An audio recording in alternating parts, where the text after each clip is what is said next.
E aí, Fluente, Leroy aqui. Nesse vídeo eu vou falar sobre um tipo de estudo pelo Anki, que é o estudo de digitação.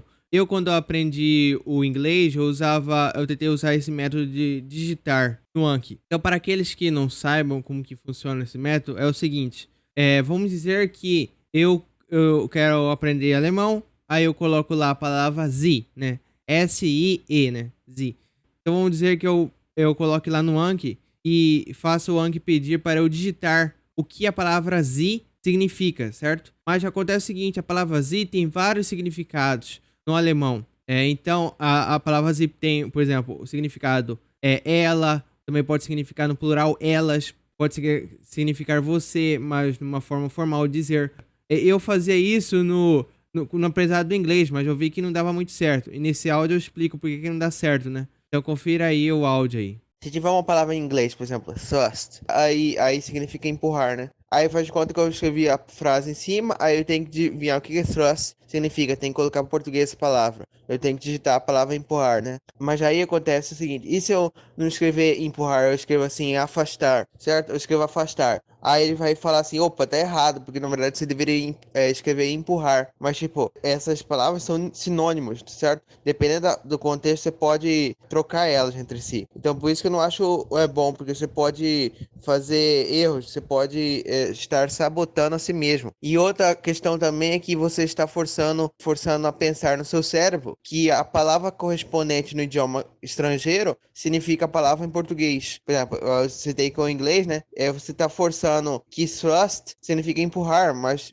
thrust não significa empurrar. Empurrar é uma tradução que pode chegar ao significado, mas tipo, thrust não significa empurrar, por quê? Porque inglês é inglês, português é português, e isso também vale para os outros idiomas também. Você não pode viciar o seu cérebro a pensar que a palavra inglês tem uma correspondente em português, nem sempre tem. Aí é bom sempre você não viciar o cérebro a pensar isso. A tradução ela serve para você chegar a entender a palavra, e não que ela é correspondente. E isso também vem o fato que existem muitas palavras em inglês e alemão, em outras línguas também, que são ambíguas. Então elas podem significar várias coisas. Então isso que é o ruim, que isso pode acontecer, né? Se você usar essa função de digitação. Ainda mais se for, faz de conta que você vai fazer um cartão, aí vamos dar um exemplo em inglês. Aí você vai colocar a palavra mean, M-E-A-N, mean. Aí o que acontece? Se você só escreve a palavra, você não escreve nenhuma frase para vir um contexto dentro da palavra. Aí você vai ter duas opções de digitar a palavra. Você pode escrever assim, malvada ou malvado, ou pode escrever a palavra significar, porque mean significa duas coisas, certo? Ela pode ser um verbo e pode ser um substantivo, um adjetivo, quer dizer, um adjetivo. Então ela tem um significado ambíguo. Isso ocorre em várias línguas também.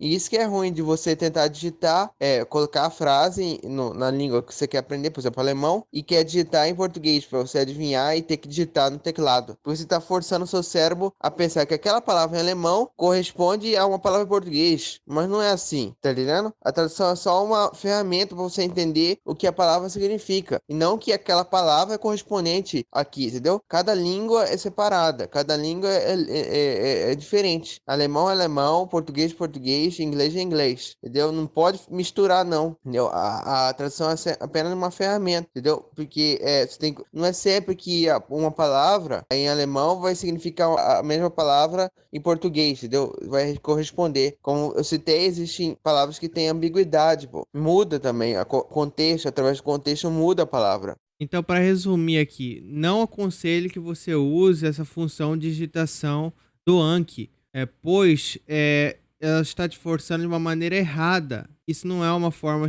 efetiva de se estudar, porque eu já vi também muitas pessoas que, por exemplo, pegam um texto, né? Isso aí em relação ao inglês, né? Mas pode fazer um paralelo com o alemão. Pega um texto, né, no idioma que quer aprender, aí a pessoa quer traduzir palavra por palavra, certo? Ela pega um texto em inglês, ela quer traduzir para o português. Isso é uma forma totalmente errada de traduzir, de se estudar. E cada idioma é separado. Aí algumas vezes, por exemplo, a pessoa comete um errinho assim de gramática, assim, porque faz conta que a pessoa tem que fazer uma adaptação, certo? E do inglês para o português tem que fazer várias adaptações, né? A pessoa, ela pega um texto, uma tradução. Aí ela escreve lá, só traduzindo do inglês para o português, né? Aí depois ela vai ver o texto correto, né? O texto em português corretamente traduzido. E ela quer comparar a versão de tradução dela da versão em tradução da outra pessoa. Aí ela fala assim, pô, errei aqui, né? Errei aqui. Mas esse erro aí, às vezes é um erro minúsculo, é um erro pequeno. Aí ela acha, putz, eu tenho que melhorar meu idioma, tenho que melhorar meu inglês. Pois eu errei essa tradução aqui. Mas esse tipo de mindset é totalmente errado, certo? Porque o fato de aprender idioma não significa que você vai ser um bom tradutor. Ser um bom tradutor não tem nada a ver com ser um bom linguista, que é um linguista é a pessoa que aprende idiomas. Tem nada a ver uma coisa com a outra. Ser fluente no idioma não significa que você é um bom tradutor. E também intérprete, também tem profissões que são pessoas de intérpretes. Não significa que uma pessoa que fala fluente um idioma estrangeiro, né, mais de um idioma, não significa que ela tem a habilidade de ser intérprete. Pessoas de intérprete têm técnicas específicas para isso, né? Nem toda pessoa que é fluente em 2 idiomas ou mais pode ser um intérprete. Então você tem que separar isso aí. Um estudante de idiomas não é um tradutor, certo? São coisas diferentes. Um estudante de idiomas também não é um intérprete. São coisas diferentes. Uma coisa não leva a outra, certo? Você não precisa ser um bom intérprete para saber o idioma estrangeiro. Você não precisa ser um bom tradutor de livros ou de coisas acadêmicas, de artigos, para ser um bom estudante do idioma alemão. Isso que é o recado que eu queria dar, certo? Então eu espero que tenha gostado do recado e dá um joinha. E eu te vejo lá no grupo do Telegram, tá bom?